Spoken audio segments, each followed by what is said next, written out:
John Locke wrote, "Where there is no law, there is no freedom." And at first sight, this is kind of strange because we tend to think of freedom as the absence of law. You are free to the extent that there is no rule or law, moral law, state law, whatever, that forbids you to do something. So was John Locke using the term freedom in a different sense than we do today? Who is John Locke to start with? And was he an idiot? We should never exclude that.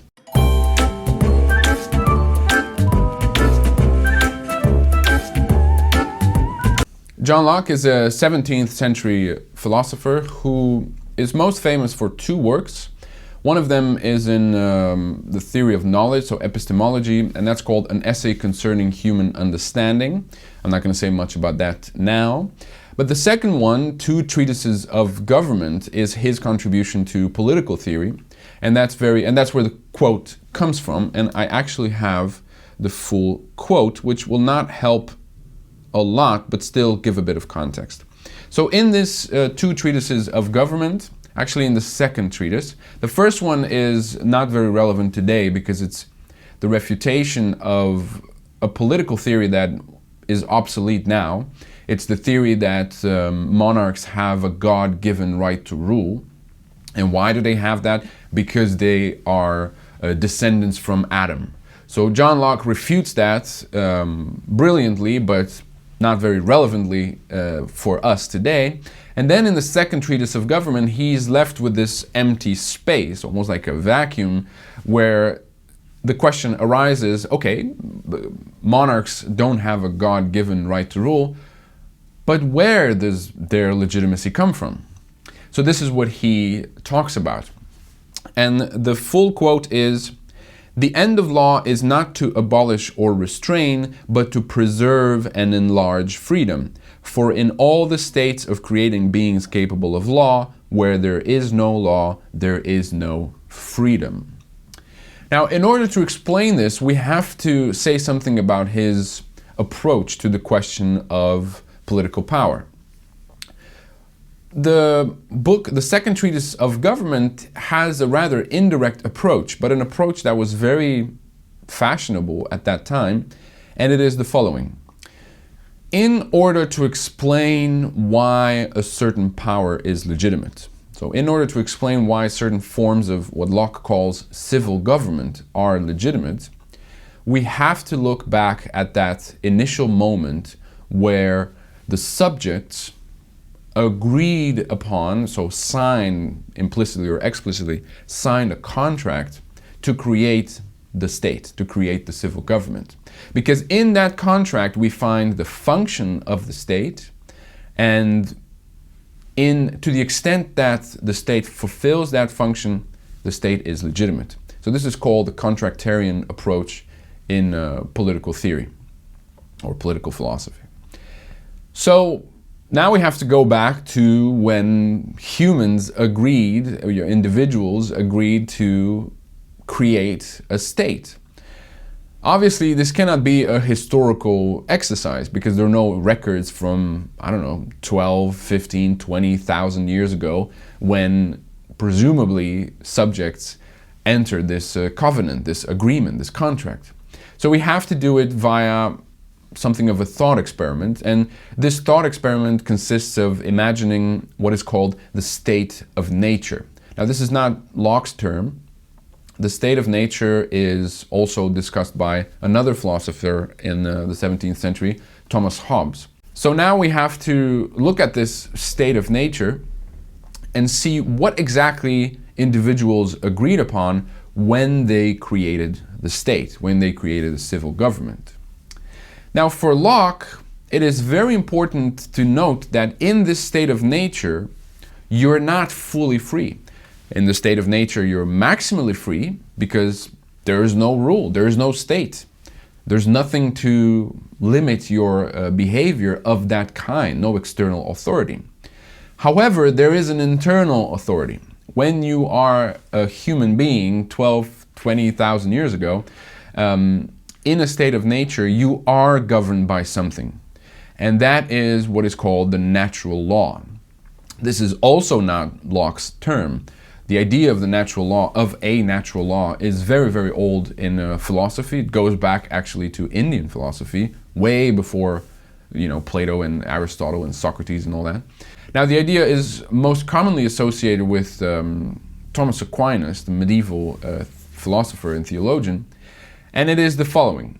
We all have moral intuition, so there's a moral law within, as Kant would call it later. There's a moral law within, and for Thomas Aquinas, this moral law is God-given, and that's why we have to abide by it. But more importantly is that this moral law constitutes the starting point. So now we tend to see what Locke means by there is no law, there's no freedom where there is no law. Because even in the state of no civil government, no rules, there's no institutions, there's not even an agreement yet between individuals to create an institution, there is still something that governs our behavior, and that is the natural law. So when you hear all this, the first question that you should ask yourself is, okay, there's a moral law planted in us by God, and this is what governs the state of nature. But what is this moral law? What does this moral law say? Now, according to Locke, and actually according to Thomas Aquinas as well, the reason why we cannot see it very clearly is because the moral law can only be accessed through the use of reason. So if we manage to get rid of all the passions and the fears and the prejudices and all kinds of irrational convictions, then we would see very clearly what this moral law is.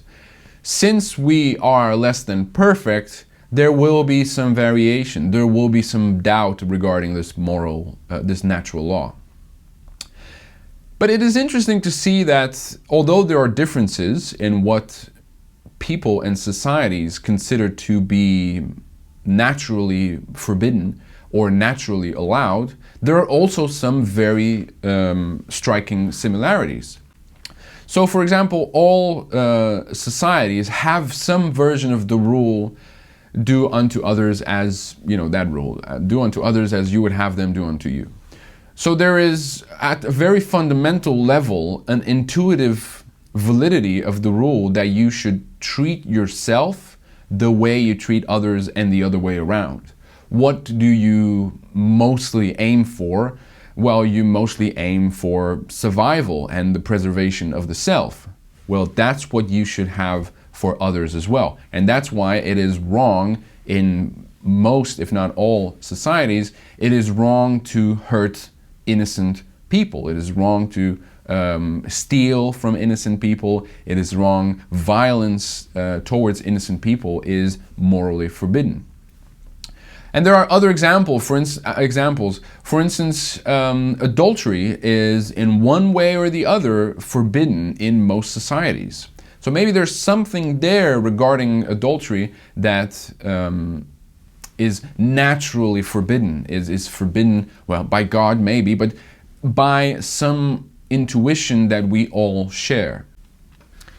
So now, if we get back to the quote, we realize that what Locke meant is that even in the state of nature, where there is no civil government, there's no state, as we know it in societies nowadays, there is freedom only to the extent that the natural law does not forbid you to do this or that.